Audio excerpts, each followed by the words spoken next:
Class में हमने संधि प्रकरणम में स्वर संधि के प्रकारों के विषय में पढ़ा था। हमने स्वर संधि का पहला प्रकार दीर्घ स्वर संधि के विषय में पढ़ा था। आज हम गुण स्वर संधि के विषय में पढ़ेंगे। स्वर संधि का दूसरा प्रकार है गुण संधि।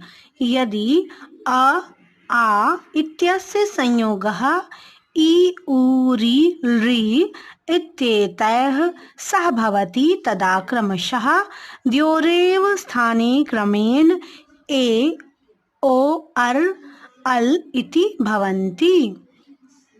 अर्थात यदि अ और आ का संयोग इ उ रि ऋ इत्यादि स्वरों से होता है तो इनके स्थान पर क्रमशः ए ओ अर और अल ये शब्द बनेंगे, ये स्वर बनेंगे। तो इसके उदाहरण हैं अ धन ई ए बनेगा, आ और बड़ी ई भी ए बनेगा। इसी तरह से अ धन उ इसका उच्चारण ओ होगा, अ और बड़ा उ का उच्चारण भी ओ होगा। अ और री, आ धन री अर होगा इसका उच्चारण, और अ धन री का उच्चारण होगा अल। इसी तरह से इनके जो शब्द बनेंगे वो हम देख लेते हैं।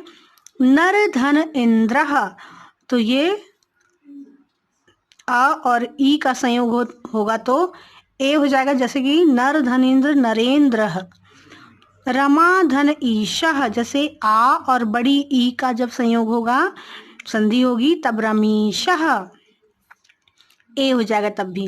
इसी तरह से पर धन उपकारः, अ और उ का की संधि होने पर ओ बनेगा परोपकारः। इसी तरह शीत धन उष्णम, अ धन बड़ा उ तो भी ओ होगा शीतोष्णम। इसी तरह से राज धन ऋषि, तो अ धन री तो अर हो जाएगा राजर्षि, राजर्षिः। इसी तरह से तव धन ऋकारः, तो यह अ और री अल हो जाएगा तवलकारः। इसके बाद स्वर संधि का तीसरा प्रकार है वृद्धि संधि। हम इसका अध्ययन करेंगे। स्वर संधि का तीसरा प्रकार वृद्धि संधि। इसका जो इसकी परिभाषा है, यदि अ और आ इत्यस्य पश्चात ए अथवा ओ औ आगच्छति तदा द्वयोः क्रमशः ए अथवा औ भवति। अर्थात यदि अ और आ के पश्चात ए अथवा ओ औ स्वर होते हैं तो इनका उच्चारण हो जाएगा ए अथवा औ।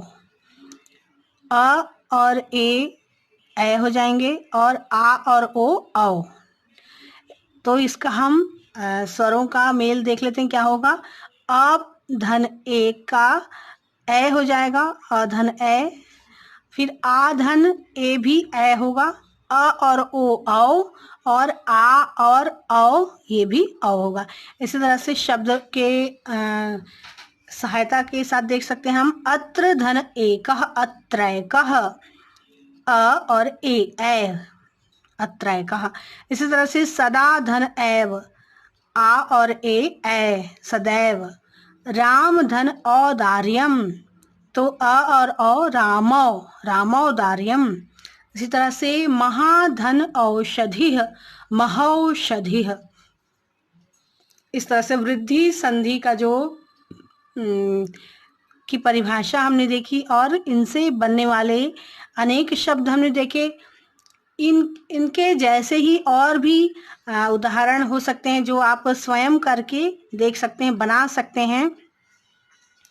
जैसे कि कुछ शब्द हम आपको बताते हैं।